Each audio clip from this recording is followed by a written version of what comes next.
My name is Tom Isaacs. I've had Parkinson's for 21 years. I was diagnosed at the young age of 26, which is probably far younger than most of you here, but as most of you know, if we all live long enough, we'd all get Parkinson's. So all of us in this room who've been diagnosed at a young age, it just means that we've evolved quicker than other people. So my talk today is basically on the subject of communication in Parkinson's and how we, as people living with the condition and our healthcare advisors, can improve our understanding of each other and to better inform the decisions we make about Parkinson's. So I've split the talk into the following sections: communication in general, doctor to patient, patient to doctor, patient to patient, collaborative communication, teamwork. So starting with collaboration, so communication in general, there was an American called Albert Mehrabian, I don't know how you pronounce his name, who said that up to 93% of communication was non-verbal in nature, and that far more important were body language and tone of voice, to which he attributed 55% and 38% respectively. Now it is worth mentioning it from the outset that this rule of thumb goes out of the window with people living with Parkinson's. If 55% of my communication was based on my body language, and right now you'd probably think I was trying to perform Saturday Night Fever on steroids. At the other extreme, and on a slightly more serious note, many people with Parkinson's struggle with all aspects of communication in terms of both remembering and speaking words. Also, body language and facial expression can be non-existent, and voices can be monotonic. He says, trying to put some emphasis in his words. This makes effective communication in Parkinson's problematic from the very start. It means that everyone needs to make that extra special effort to ensure the right messages are being exchanged so that the right decisions are made by or for the individual with Parkinson's. There is enormous scope for misinterpretation, particularly when words are used that people don't understand. For instance, most people wouldn't have a clue what the difference is between totipotent, pluripotent and multipotent stem cells are, and it's hugely important that there are people, good communicators like Mariah and Roger, who are capable of explaining what these things are in simple terms, so that we can all make informed decisions. And here I thought I'd show you some excerpts from something which I've called the Cynical Patient's Dictionary, the Great Communication Divide. And I'm pleased to say that this doesn't really any longer apply, but just give some examples of the diverging perspectives that exist in medicine. Oh, I'm not sure how that one popped in there.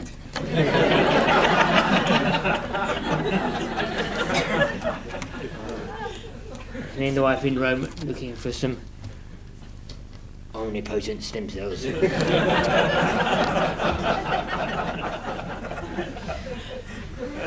Okay, so onto the Cynical Patient's Dictionary. Politically incorrect definitions: Parkinson's. To the general public, the shaky people. To the person with Parkinson's, something I've got for the time being, hopefully. And to the neuroscientist,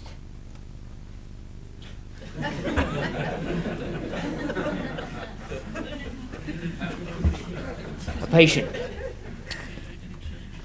the general public, someone who lies in a bed in a hospital who sneezes a lot, a person with Parkinson's. I think the time when I have a hospital appointment and the thing that I'm not 3 hours later when no one has seen me. To a neuroscientist, and live brain with legs. Some of you have the power of communication, but this scenario is best avoided. Patient engagement. To the general public. To sneezing people betrothed to be married. A person with Parkinson's. Fantasy world in which we have control and influence over our healthcare needs. And to a neuroscientist, brain donation upon death.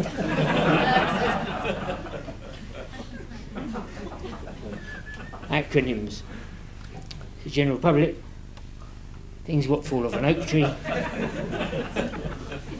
Person with Parkinson's, only one syllable, three-letter words used by neuroscientists, and to the neuroscientist, a necessary encoding device to prevent normal people from understanding what on earth we're talking about. But since writing this dictionary, communication in medicine has taken a significant turn for the better, and the medical model has evolved from paternalism to patient-centered communication, which in turn is injecting more personalisation and precision into our care pathways. And this is fantastic news, particularly in Parkinson's, because everyone with Parkinson's is different. But I think there is another form of communication which is lacking, particularly in relation to Parkinson's. Parkinson's affects every part of what people here who've got it, mind, body and soul. But if there's one medicine that treats all these three things better than any other, this medicine is called hope. Hope ignites a fire in the soul and rekindles the dying embers of ambition and purpose.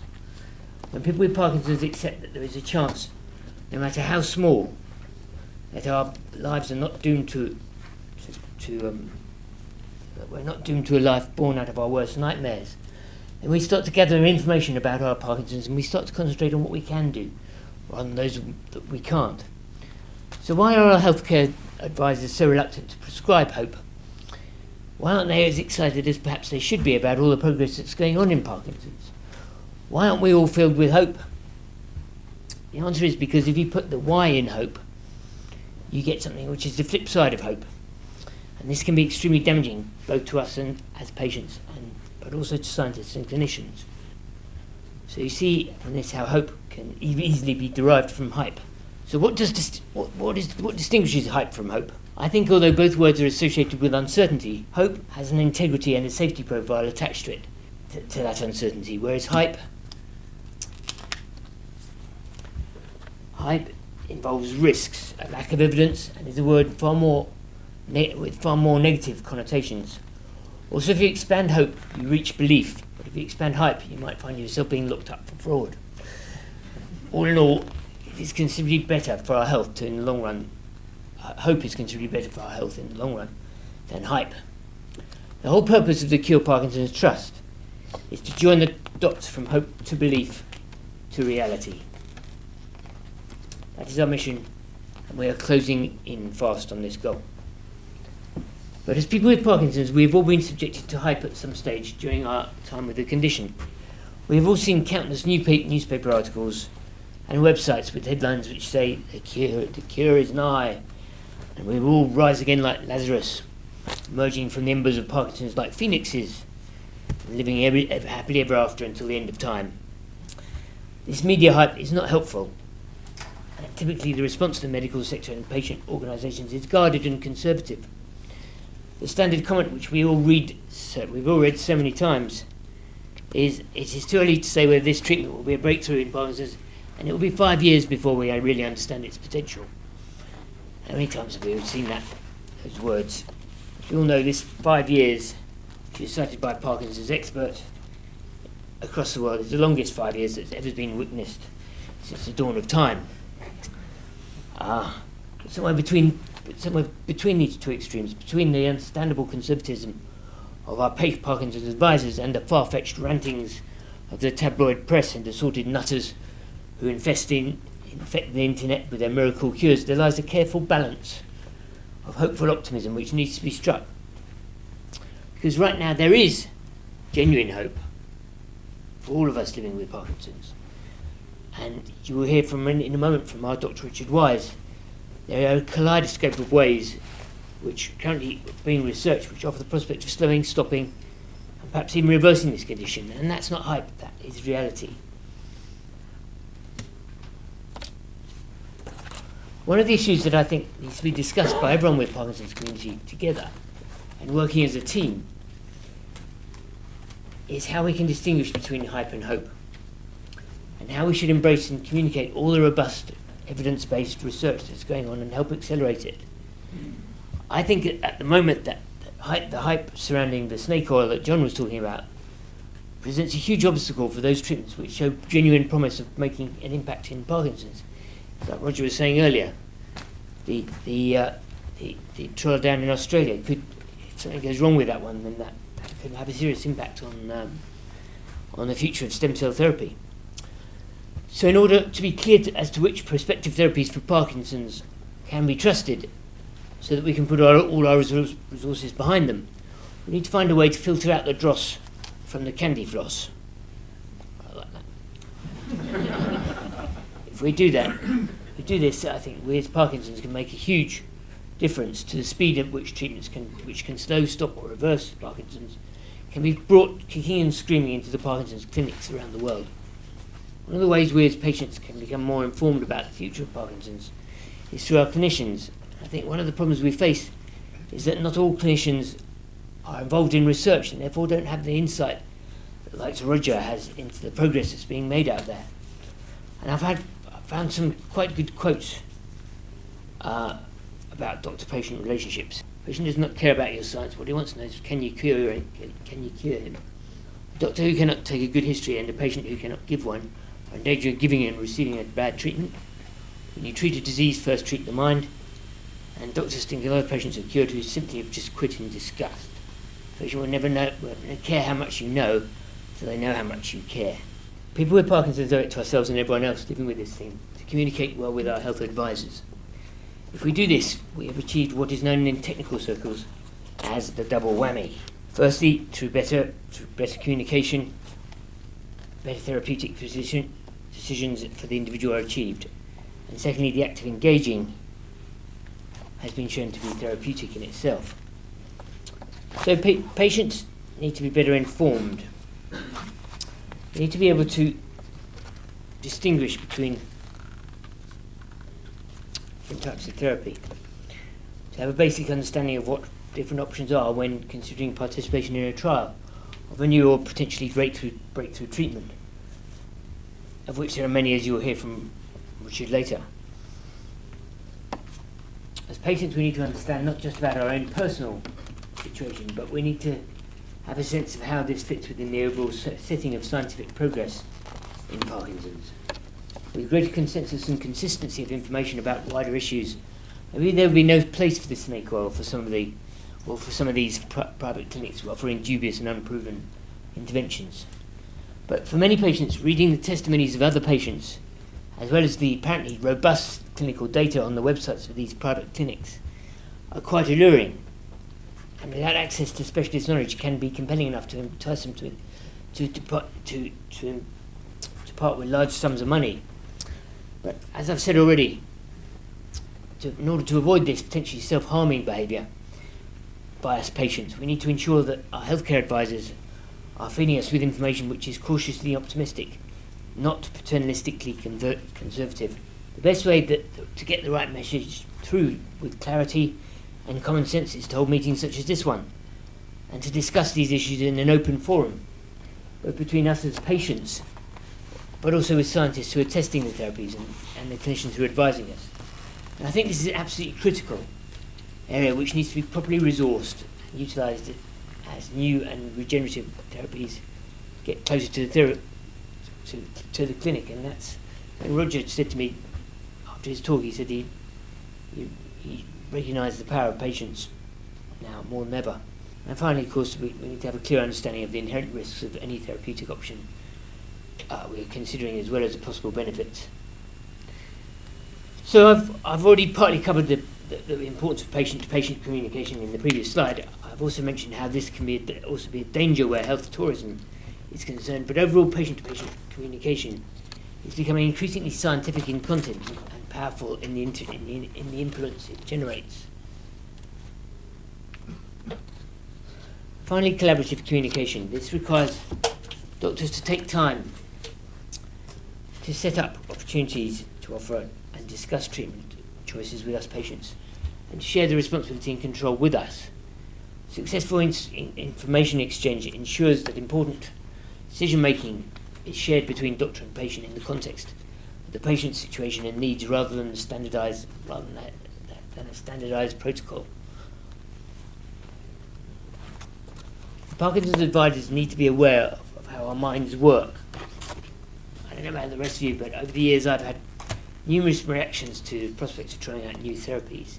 These range from hope, desperation, how the patient's experiences, sensationalised media reports, false claims from private clinics, overcautious approach by scientists, regulators, clinicians, ethical issues, judicial proceedings, successful evidence-based treatments, and conflicting reports and timescales for the media. 25 years. These are all things that have impacted on my decision-making process. So how should we decide which, if any, of these clinical trials we should participate in?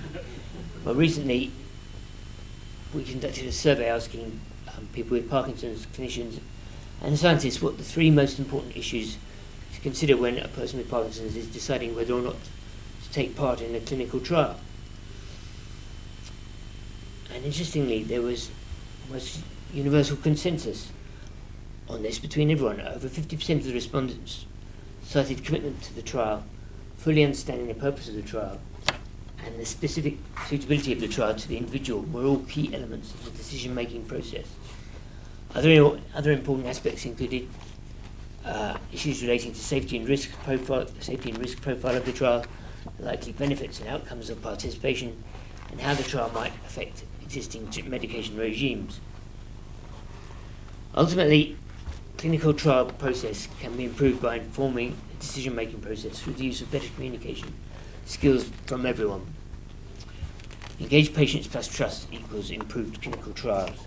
The word trust here is an acronym, just to prove that we can use them too. Trust, transparency, responsibility, understanding, speed and teamwork. So to summarise, everyone within the Parkinson's community, patients, scientists, clinicians, industry and regulators need to be better communicators so that the right decisions are made about our individual health but also the wider picture. People with Parkinson's, we need to be able to distinguish between medical hype and medical hope. And this understanding is the responsibility of all of us, not just the scientists and the clinicians. We must strive to achieve a balance where hope and progress is not stifled by medical paternalism and conservatism. Teamwork is the key to accelerating evidence-based breakthroughs in the treatment of Parkinson's. So before I hand you on to Richard with all the latest news on the progress we're making on research, I'll close with one final entry from my cynical patient's dictionary as follows. Drugs. For the general public. Things I get at the counter at the chemist which I take from time to time which make me feel better. Person with Parkinson's.